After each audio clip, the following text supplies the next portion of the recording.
करती है मगर कांटों से डर लगता है, कि मछली खाने की मन करती है मगर कांटों से डर लगता है, अब प्यार करने के मन करता है ये चंदन जी मगर घरवाली से डर लगता है।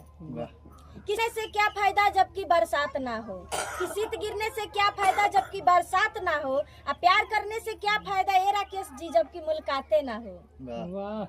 कि छोड़ के दुनिया हमेशा खाती हम चैन से सुतल चाहतनी, कि छोड़ के दुनिया हमेशा खाती हम चैन से सुतल चाहतनी, एक बार गले लगा ले हमारा केस कहे से दिल खोल के रोल चाहतनी। गुलशन गइल गुलगुला उठला ली, कि गुल गइल गुलशन गइल गुलगुला उठला ली, हमार पास छोड़ दे मुकेश हम हो गइल बनी दोस्त वाली।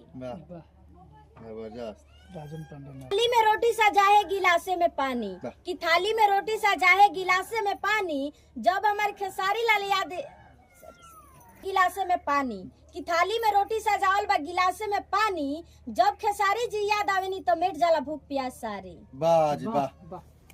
क्या फायदा जबकि बरसात ना हो, कि शीत गिरने से क्या फायदा जबकि बरसात ना हो, अब प्यार करने से क्या फायदा ये दिलीप जी जबकि मुलाकातें ना हो।